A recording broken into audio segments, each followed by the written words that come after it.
Hello everyone, welcome back to our channel. आज हम लोग हिस्ट्री के क्वेश्चंस डिस्कस करने वाले हैं और क्वेश्चन बाइलिंगुअल हैं, मतलब हिंदी और इंग्लिश दोनों में ही क्वेश्चन है। और जितने भी क्वेश्चन हैं मोस्ट वीवीआई क्वेश्चन है। सो आप लोग से रिक्वेस्ट है कि पहला क्वेश्चन से लास्ट क्वेश्चन तक आप लोग अटेम्प्ट करना, और जो भी मैं फैक्ट बताऊंगी मतलब उससे रिलेटेड जो भी कॉन्सेप्ट बताऊंगी आप लोग प्लीज़ से प्लीज़ उसे नोट करते जाना, क्योंकि आज के क्वेश्चंस में हर एक क्वेश्चन मतलब क्वेश्चन कराने का मकसद सिर्फ क्वेश्चन नहीं है, कॉन्सेप्ट क्लियर करवाना है, ताकि आप लोग को एक क्वेश्चन के बजाय बहुत सारे कंसेप्ट क्लियर हो जाएं। ओके, सो गाइज, आप चैनल पे नए हो तो चैनल को सब्सक्राइब कर लो, वीडियोस को लाइक कर लो, और चलिए आप लोग हम पहला क्वेश्चन शुरू करते हैं। आपका पहला क्वेश्चन है, निम्न में से कौन सा प्रतीक चिन्ह बौद्ध के गृह त्याग की घटना को दर्शाता है। क्वेश्चन है, विच of the following symbols indicates the incident of Buddha's sacrifice in the house. अब आपसे पूछा यहाँ पे कि गृह त्याग की घटना को, तो गृह त्याग की घटना को क्या दर्शाता है, साइन क्या है इसका, घोड़ा। घोड़ा का नाम क्या था, कंथक था, ठीक है, कंथक। सारथी कौन था, सारथी था आपका चान। ओके, अब एक चीज़ देखो, बौद्ध का जो जन्म था उसका साइन क्या था, तो कमल था।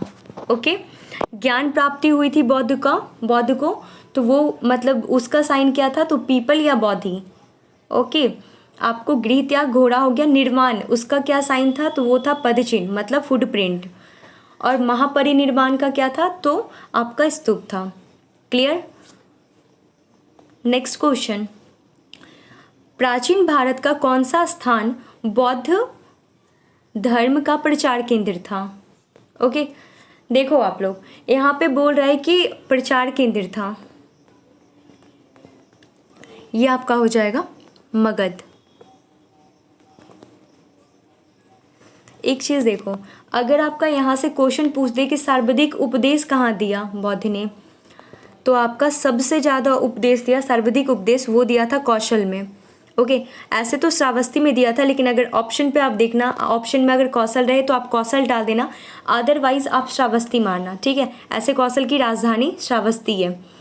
प्रथम उपदेश कहाँ दिया था, सारनाथ में दिया था। प्रचार केंद्र क्या था, तो मगध था। क्लियर। चलिए नेक्स्ट क्वेश्चन, ये तो पीछे वाला ही से रिलेटेड है। ओके, बौद्ध ने अपना प्रथम उपदेश कहाँ दिया था, तो सारनाथ में दिया था, सारनाथ में। एक चीज़ याद रखना कि इसका पुराना नाम, इसका स्थान क्या था, तो ऋषिपत्तनम था, ठीक है, ऋषिपत्तनम।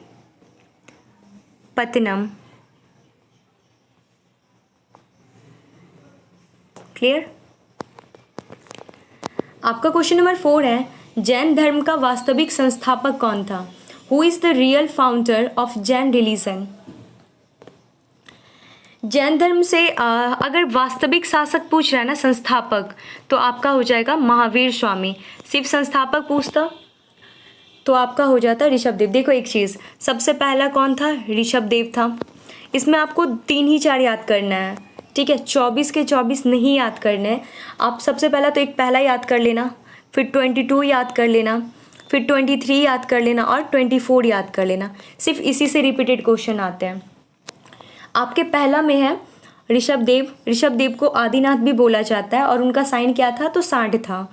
ओके, फिर 22 में हो जाएगा अष्टनेमी, इसका साइन जो था ये शंख था। क्लियर। अब आपका 23 में हो जाएगा पार्श्वनाथ, और पार्श्वनाथ का जो साइन था वो आपका सर्प था। और आपका लास्ट हो जाएगा महावीर स्वामी, जो कि वास्तविक संस्थापक भी बोले जाते हैं। इनका जो साइन था, उनका साइन क्या था, सिंह था। क्लियर।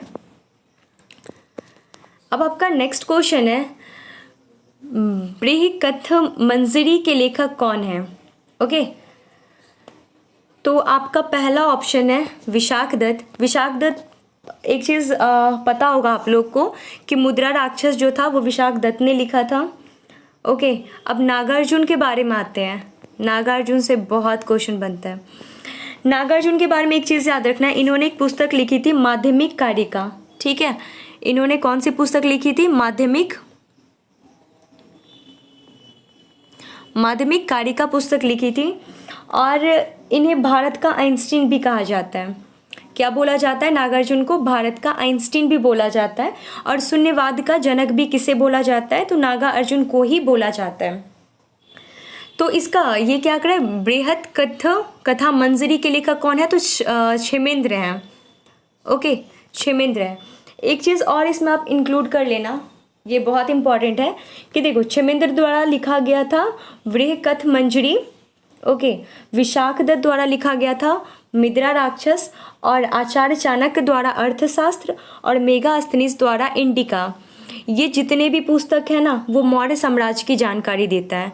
किस साम्राज्य की जानकारी देता है? तो मौर्य साम्राज्य की जानकारी देता है। क्लियर? आपके नेक्स्ट क्वेश्चन हो जाएंगे, निम्नलिखित में से कौन सा महाजनपद 6ठी शताब्दी में सबसे शक्तिशाली हो गया था? तो सबसे पहले आप देखो कि चलो यहाँ पे आपका पहला ऑप्शन है वत्स, दूसरा है अवंती, तीसरा है मगध और चौथा है कौसाम्बी। मतलब पूछा है 6th सेंचुरी में जो मोस्ट पावरफुल महाजनपद था वो कौन था? तो ये आपका था मगध। ओके, मगध की राजधानी क्या है? तो राजगिरी या गिरिब्रज। अब एक चीज़ याद रखना आप लोग कि कनिष्क के दरबार में कौन था? तो नागार्जुन था। ओके, ऐसे इसमें ओके। नेक्स्ट क्वेश्चन है आपका, निम्नलिखित में से कौन सा व्यापारिक मार्ग मौर्य काल का प्रमुख मार्ग था? Okay, which of the following was the main road of the Mauryan period? आप एक चीज़ देखो, उत्तरापथ, इसका आंसर हो जाएगा आपका उत्तरापथ। अब एक चीज़ यहाँ पे आप लोग ध्यान देना कि ये कहाँ से कहाँ तक था? तो ये था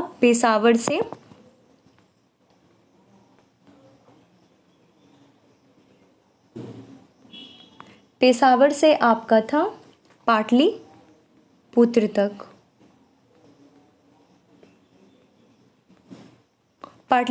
था। ये पेशावर पाकिस्तान का क्षेत्र है और पाटलिपुत्र हमारे इंडिया का। एक चीज़ याद रखना आप लोग, इसको क्या कहते थे पेशावर को? तो पुरुषपुर कहते थे। क्या बोलते थे? पुरुषपुर बोलते थे। और पाटलिपुत्र को क्या बोलते थे?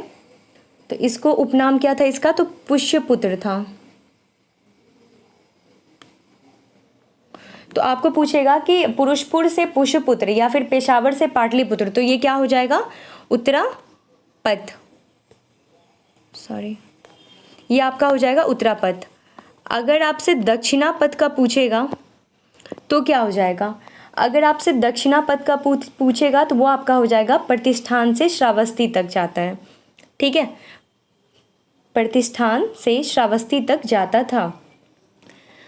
आपका क्वेश्चन नंबर 8 हो जाएगा, बौद्ध काल में निम्नलिखित में से कौन सा एक गणतांत्रिक राज्य था? होप गाइस क्वेश्चन सही है, बट जो कॉन्सेप्ट मिल रहे हैं ना आप लोग उस पर ध्यान देना। देखो यहाँ पे बोल रहा है कि गणतांत्रिक राज्य कौन सा है। गणतांत्रिक राज्य थे पहले कितने? तो ये आप लोग याद रखना 10 थे। क्लियर? अब 10 तो देखो, तो आपको इसमें से थोड़ा कंफ्यूजिंग लग रहा होगा। मैं एक बार 10 का नाम रिपीट कर दे रही हूँ, बता दे रही हूँ, आप लोग सुन लेना, उसके बाद आंसर ऑटोमेटिकली आपके सामने आ जाएगा। पहला था, मैं स्थान बोलूँगी और सबसे पहले तो मैं स्थान बोलूँगी और उसके बाद मैं उसका वंश बोलूँगी। ओके, पहला जो था कपिलावस्तु था वो शाक्य वंश का था। दूसरा था सुमसुमारा, वो भग्य वंश का था। तीसरा अल्पकल्प था, वो बूली वंश का था। और चौथा जो था वो केशुप्त कलाम वंश का था। कलाम से एक चीज़ याद रखना आप लोग कि बौद्ध का जो गुरु था ना, प्रथम गुरु जो अलार कलाम था, वो इसी वंश से रिलेटेड था। बौद्ध इससे संतुष्ट नहीं हुए थे। ओके, फिर आपका 5वां हो जाएगा रामग्राम, जो कि कोलिय वंश से थे। फिर पिपलीवन जो कि मौर्य वंश से थे। कुशीनारा जो कि मल वंश से थे। और पावा जो थे वो मल वंश से थे। वैशाली लिच्छवी वंश से थे। और मिथिला विदेही। तो देखो आप लोग, वैशाली बोला मैंने, पिपलीवन बोला, रामग्राम बोला, मतलब ये क्या हो जाएगा? जो गणतांत्रिक राज्य था ये हो जाएगा, सब हो जाएगा डी। आपका क्वेश्चन नंबर 9 है, निम्नलिखित में से कौन सा कुरु जनपद की राजधानी थी? विच of the following was the capital of कुरु डिस्ट्रिक्ट? ये तो इजी है। देखो कुरु का क्या हो जाएगा, इंद्रप्रस्थ हो जाएगा। ओके, क्वेश्चन नंबर 10, निम्न में से कौन सा विदेशी लेखक मौर्य काल से संबंधित थे? विदेशी लेखक कौन सा थे जो मौर्य काल से संबंधित थे? संबंधित नहीं थे, ठीक है, नॉट बोल रहे हैं यहाँ पे। Which of the following foreign writers is not related to the Mauryans period? इसका देखो आप, बारबोसा था, ठीक है। एक तो बारबोसा था और एक डोमिंगो पायस था, ठीक है,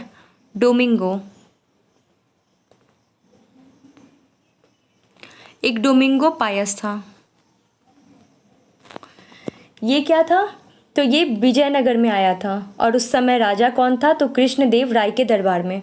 ओके, विजयनगर आया था और किसके दरबार में आया था? तो कृष्णदेव राय के दरबार में आया था, ठीक है, बाबर बोसा। क्लियर? तो ये आपका क्या हो जाएगा, देखो यही नहीं आया था, अदरवाइज ये आपका ये आया ही था मौर्य के काल में। एरियन आया ही था, जस्टिन आया ही था, ठीक है, स्ट्रैबो आया था, एरियन आया था, जस्टिन आया था। सिर्फ बाबर बोसा जो था ये नहीं आया था। और इसके साथ एक डोमिंगो पायस था, वो विजयनगर में आए थे, दोनों मिलके दोनों आए थे विजयनगर में। और उस समय राजा कौन था? तो कृष्णदेव राय, ओके, उन्हीं के दरबार में आए थे। आपका नेक्स्ट क्वेश्चन है, क्वेश्चन आपका बोल रहा है कि किस गवर्नर जनरल पर महाभियोग मुकदमा चलाया गया था? Which governor general was prosecuted for the impeachment? चलो एक चीज़ इसमें कुछ एडिशनल बताती हूँ। सबसे पहले इसका आंसर हो जाएगा वैरेन हेस्टिंग। देखो इसका क्या था कि 1784 में ये रिटायर्ड हुआ और 1785 में कहाँ पहुँचा ये? तो इंग्लैंड पहुँचा, ठीक है। यहाँ पे क्या हुआ था कि एडमुंड बर्ग का एक आदमी था, नाम याद रखना, ये नाम बहुत इंपॉर्टेंट है, एडमुंड बर्ग, ठीक है। इसने मुकदमा चलाया था और इस पे महाभियोग चलाया और ये मुकदमा चला और 1785 में चलाया और 1795 में मतलब 1795 में ये जो था वैरेन हेस्टिंग सभी आरोपियों से बरी हो गया था। क्लियर? तो किस पे मुकदमा चलाया गया था, किस पे महाभियोग चलाया गया था? तो वैरेन हेस्टिंग पे चलाया गया था। नेक्स्ट क्वेश्चन देखो, लॉर्ड कर्नवालिस का कर्बगाह कहाँ स्थित है? Where is the tomb of Lord Cornwallis located? आपका इसका आंसर हो जाएगा गाजीपुर। अब लॉर्ड कर्नवालिस का टेन्योर आप याद कर लेना, कब है? 1786 से 1993 तक था, ओके। और फिर एक बार और ये बाद में आया 1805 में।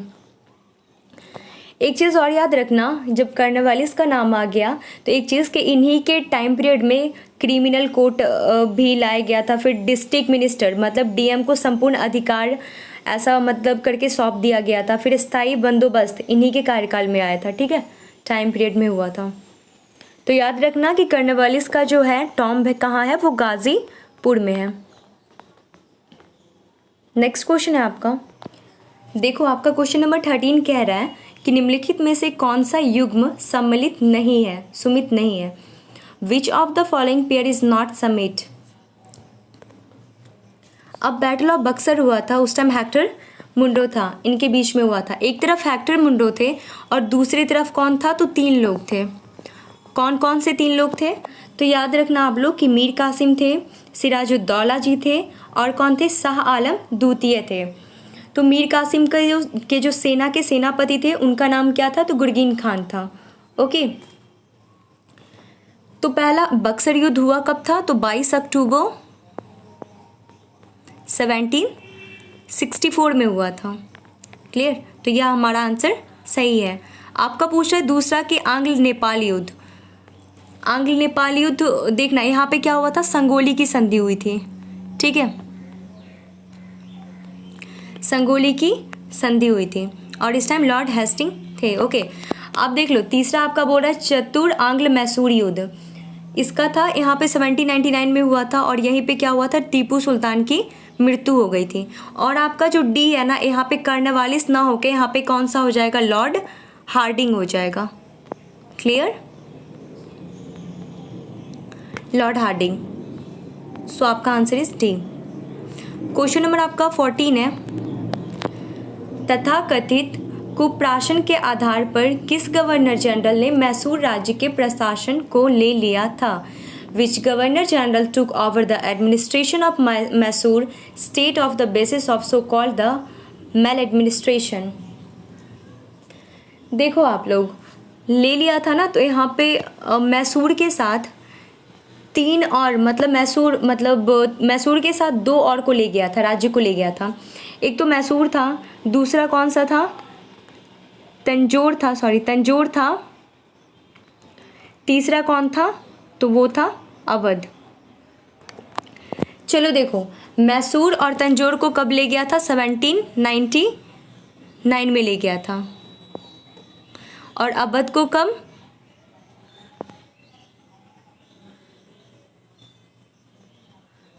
अरे यार क्या हो गया, ठीक है, तो चलो इसका क्या हो जाएगा, और अवध का जो था वो था आपका, और अवध को कब ले गया था, तो वो आपको 1801 में। क्लियर, तो अब आपका ये पूछ रहा है कि कौन सा था, तो यहाँ पे कौन थे, तो लॉर्ड वेलेस्ली थे। क्लियर, अब एक चीज़ देखो, लॉर्ड वेलेस्ली खुद को ना बंगाल का शेर बोलते थे, अपने आप को बंगाल का शेर बोलते थे। क्लियर, एक मैसूर थे, दूसरा तंजौर और तीसरा अवध। नेक्स्ट क्वेश्चन है आपका, भारत में प्रथम रेल लाइन का निर्माण किन नारों के बीच हुआ? चलो एक चीज़ देखो, यहाँ पे प्रथम जो रेल देखो, सबसे पहले जो ट्रेन था, सबसे उसका नाम क्या था, इसमें ट्रेन का नाम था आपका यहाँ पे ब्लैक ब्यूटी। क्या नाम था, ब्लैक ब्यूटी। ओके, अब ये ट्रेन जो था कहाँ से कहाँ ले जाया गया था, तो मुंबई टू थाने। क्लियर, चलो फिर नेक्स्ट क्वेश्चन, भारतीय राष्ट्रीय कांग्रेस का स्थापना किसने की थी? ये बहुत इजी क्वेश्चन है। चलो देखो, भारतीय राष्ट्रीय कांग्रेस का स्थापना एओ हुंग ने की थी। कब की थी, 1885 में की थी। अब एक चीज़, सबसे पहले नाम क्या था इसका, तो भारतीय राष्ट्रीय संघ था। इसका जो नाम था इंडियन नेशनल कांग्रेस, वो किसने दिया, तो दादा भाई नेरोजी ने दिया। किसने दिया, नेरोजी ने दिया। आप एक चीज़ नोट करके यहाँ पे नोट कर लेना कि इसके ये जो था इंडियन नेशनल कांग्रेस, भारतीय राष्ट्रीय कांग्रेस, वो किस सिद्धांत पर था, तो वो था सेफ्टी वॉलपिन। ओके, सेफ्टी वॉल्व भी बोल सकते हो या सेफ्टी वॉलपिन भी बोला जाता है। इस टाइम वाइसराय कौन थे, तो इस टाइम वाइसराय थे लॉर्ड डफरिंग, मतलब ये सब लॉर्ड डफरिंग के नेतृत्व में हो रहा था। ओके, क्वेश्चन नंबर 17, मेगास्थनीज किसके दरबार में राजदूत, मेगास्थनीज किसके दरबार में, राजदूत के दरबार में आए थे, मतलब मेगास्थनीज किसके दरबार में आए थे। ठीक है, तो इसका गाइस आंसर हो जाएगा आपका चंद्रगुप्त मौर्य। ओके, अब एक चीज़, मेगास्थनीज, यहाँ पे एक पुस्तक का नाम आपको याद आ रहा होगा, इंडिका। ठीक है, इंडिका जो थे ना, एक चीज़ याद रखना आप लोग, श्वान बेग।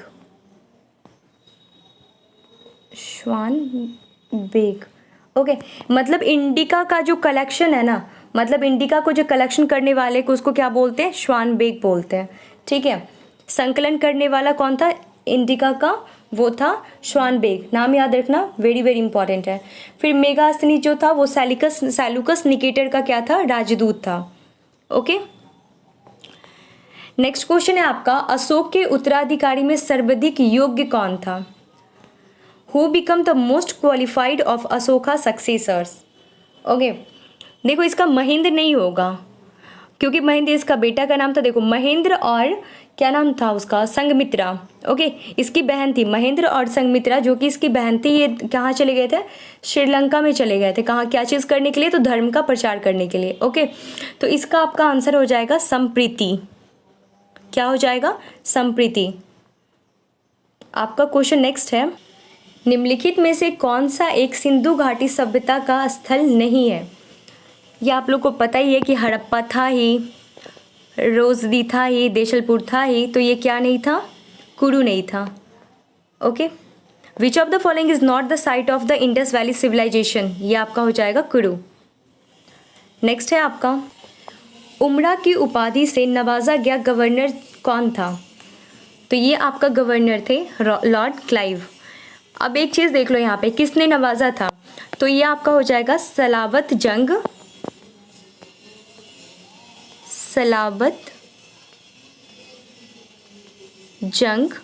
और कौन थे प्लस में मुगल बादशाह आलमगीर द्वितीय। ओके, इन्होंने ही नवाजा था, किस उपाधि से, तो उमरा की उपाधि से, किसे, तो क्लाइव को। ओके, नेक्स्ट क्वेश्चन है आपका, भारत में नागरिक सेवा का जनक कौन था, you know better about this question, who was the father of civil services in India, यह आपका हो जाएगा लॉर्ड कॉर्नवालिस। अगर यहाँ पे भारत का नागरिक सेवा ना लिख के अगर यहाँ पे ये भी लिख दे कि भारत का प्रशासन का यूरोपीयकरण, ठीक है, भारत के प्रशासन का यूरोपीयकरण, तो ये भी आपका क्या हो जाएगा कि जनक कौन थे, तो ये भी आपका हो जाएगा लॉर्ड कॉर्नवालिस थे। इन्होंने सिविल सर्विसेज स्टार्ट करा था, फिर अभी हमने पढ़ा था ना कि क्रिमिनल कोर्ट, स्थायी बंदोबस्त, सब इन्हीं के काल में हुआ था। ओके, आपका नेक्स्ट क्वेश्चन है, इजारेदारी प्रथा का प्रारंभ करने वाला गवर्नर कौन था। देखो इजारेदारी, एक चीज़ याद रखना, यहाँ पे मुझे इंग्लिश में यहाँ पे प्रॉब्लम हो गया है, यहाँ पे मोनोपोली सिस्टम नहीं फार्मिंग सिस्टम होगा। ओके, फार्मिंग सिस्टम आप लिख लेना। देखो फार्मिंग सिस्टम मतलब यहाँ पे ये चीज़ था कि भू राजस्व को ठेके पे देने वाला।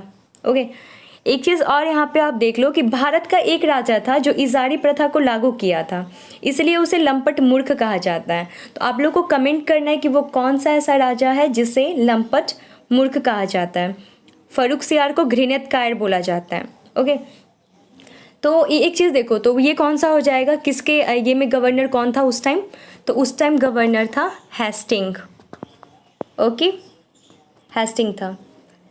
चलो, लंपट मूर्ख बोला जाता है जहांदार शाह को, इन्होंने इजारेदारी प्रथा लागू किया था, इजारेदारी प्रथा, इसलिए उन्हें लंपट मूर्ख बोला जाता है। क्वेश्चन नंबर 24 है आपका, किस मुकदमे को न्यायिक हत्या की संज्ञा दी गई थी।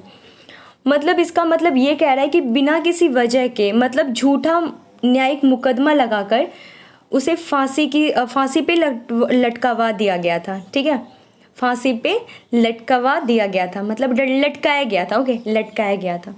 तो ये आपका हो जाएगा क्या हो जाएगा, नंद